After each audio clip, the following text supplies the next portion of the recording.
Hey, this is Rudy Owens, and this video, this concept of this video has been on my mind a while as we continue to face daily updates on the crisis in the United States of America with the ongoing coup that is happening in real time that has many of us very concerned about the future of our democracy and the future of everyone's rights in this country. The person that is on my mind as I think about this is a very famous Holocaust survivor and an author and a witness to one of the greatest crimes in the history of humanity. That person's name is Rudolf Vrba, and Rudolf Vrba is also the author of perhaps one of the finest books I have ever read called I Escaped from Auschwitz, which details what he did in the years during the war when he was imprisoned in two different death camps and survived and escaped. So if you don't know who Rudolf Vrba is, he and his fellow colleague, another Slovakian Jew just like him, named Alfred Wetzler, had both been able to survive at incredible odds that when they should have died inside of Auschwitz and also in Birkenau, which is the adjacent camp, where they were sent with hundreds and hundreds and hundreds of thousands of prisoners, mostly Jews and also Gypsies, who were exterminated by the Nazis during World War II.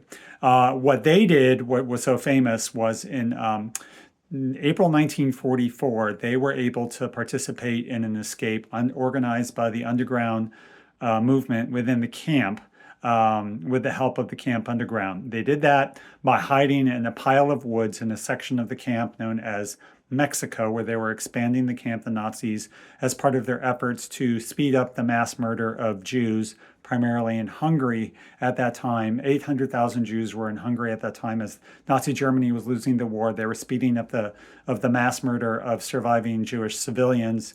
In Central Europe. Auschwitz and Birkenau, the main death center, was the place where that was happening. So they hid in a woodpile for 3 days. While that time the Nazis and the camp searched for the escaped prisoners, didn't find them. When the alarm went down, they were able to sneak out at great risk and then travel 11 days cross-country in the forest, chased by Nazis, shot at, etc. And they survived that harrowing journey all on foot, having escaped from a death camp where they both were for 2 years. Vrba wasn't even 20 then, made their way to German, Nazi-controlled Slovakia. There they were able to contact the Jewish underground and the underground movement. They contacted the Judenrat, which was the council that was empowered by the Nazis and what was left of the Jewish community in Slovakia, were able to tell their story convincingly and put together a dossier that was the first ever accurate record of what was actually taking place at what we now know was the largest of the Nazis' 6 death camps that were situated all in Nazi-occupied Poland. That report was then leaked out and shared to many powerful circles. It reached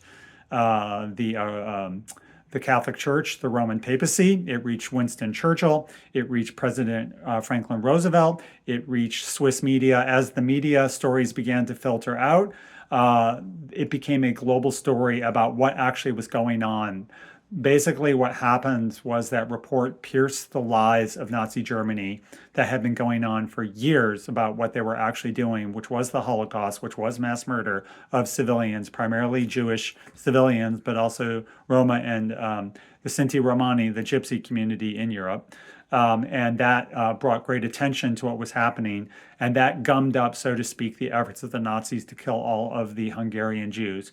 What we now know today was that effort by these two incredibly brave souls and also their co-conspirators inside the camp and outside the camp, that saved 200,000 people. For that reason, Vrba is a hero and a humanitarian and one of the most important people from that era. Now, some of you may know of him. If you don't know of him, you can find him in the very important documentary by the French filmmaker The Shoah, by Claude Lanzmann, where he was interviewed and was able to provide incredibly meticulous details how the death camp worked inside the death camp, from the way that the prisoners arrived completely not knowing what would happen to them, the time they were all forced off the train with threats of death, of course, being surrounded by machine guns, most of them being marched off immediately to the gas chambers where they were gassed murdered, burned, and their remains were then ashes discarded in the nearby woods. So he was the witness to that, and he had a photographic memory, and he could remember all the details, and all those details were put in the report. The thing why he is so important, you can see him in that documentary. You can see him also in a big important documentary from 1973 and 4 called World at War, where they focused on the genocide, and he was filmed and videotaped for that. So you can see his videos on YouTube. Just type Rudolf Vrba and you will find him. An amazingly intelligent human being who brings a scientist's precision to describing facts and what actually happened. The reason why I'm thinking of Vrba now, I don't want to make any false comparisons about what's happening in the United States with the horror of genocide that occurred to millions of people in Central Europe and in Europe between 1939 and 1945. That's a false comparison. But what I do want to draw attention to is what Vrba and his lessons can tell us today as we think about how we confront a crisis, how we confront fascism, how we confront evil. Those lessons matter, and they are timeless, and we need to focus on them, I think, to plan our own actions now. Now, one of the things Vrba was really good at was basically describing how the Nazis worked. He always called them one thing, gangstas. That's how he said, gangstas. And what he was meticulous in describing was the theft of Europe's Jewish population at places like Auschwitz, where they were robbed. And he always was very careful in saying the Holocaust was also mass murder, but in addition, it was one of the greatest thefts that ever occurred. And the Nazis were constantly focused on stealing. So remember, they lied, they murdered, and they stole. That was an important part of what he was able to document and said his entire life whenever he was asked about it. The other thing that Vrba was very meticulous in documenting was how it worked. So what he was able to gain insight on, seeing people come into the death camp day after day on the trains, completely unknowing what was awaiting them, and then to just be marched off in columns from the trains after disembarking and straight into the gas chamber. How was it that they did not know? And the reason they did not know was because the Nazis maintained a massive system of lies, reinforced by brute violence, and that violence was used horrifically.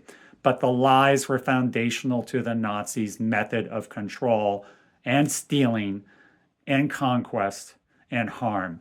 So it was really Vrba who was able to piece that together, and his genius was the way to break the lie, and the machinery of death was to expose the truth. Now that really matters. So as we think about what Vrba was trying to tell us, is that with regards to understanding fascism and understanding how people who are Nazis and like Nazis work, is they lie and they lie and they lie. You cannot believe what they're telling you is true. The lies are part of the plan. And he, of course, never accepted their lies, and he was very famous for talking about that. One of the things he talked about was he was, supposed to go off into some sort of cattle car and then be sent to a camp somewhere where he was told he would have a life working. And he, of course, never accepted that premise. He considered that premise completely ridiculous, and he fought and escaped multiple times. And his last escape was, of course, his more famous one.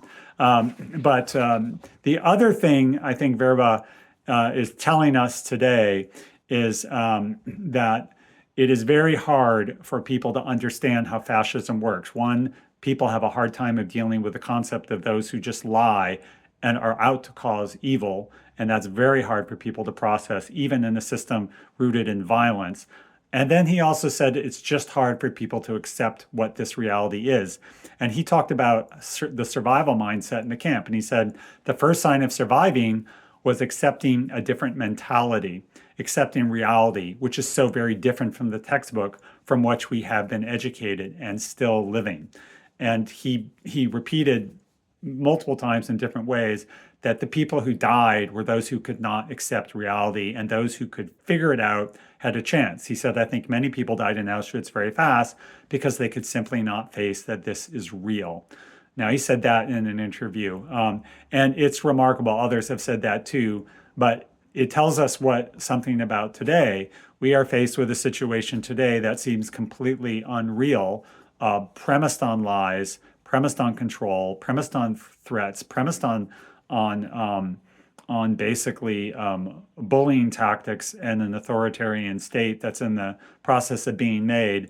And lies will be foundational to it, and we just simply can't believe what is actually happening is real. But I think what Vrba tells us is that it is real, and you cannot turn your head away. You have to confront what is before you, and you cannot be distracted by the lies which are going to be thrown at you. So, that is something that is going to probably not be able to be done by most people in this country. Now, we all have the chance to do something. We all have the chance to take care of ourselves and plan. We can also take care of other people in our communities, and that's critically important. And that's what Vrba dedicated his life to, was saving others and reminding others his entire life who were not saved because of the callousness and the cowardice of some who betrayed them. And then the other thing is, we simply cannot afford the luxury of denying the reality that is before us. So those things are going to be difficult. I don't think most of us are going to be able to confront that. It's going to be individual choices we all make. But I do think that we have the ability to learn from this man, Rudolf Vrba, and I highly encourage that you buy this book. You can buy it at your favorite online bookseller and learn from it. You could tell I learned a lot from it.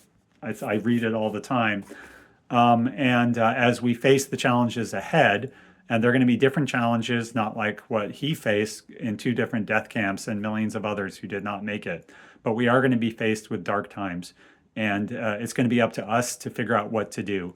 But I think we all have an obligation to see reality from a false set of lies we're told, and to act on what is real. I don't think we have the luxury of just hoping for something better. We have to focus on the facts, and we can't rely on the comfort of what we want. We have to focus on what is actually happening.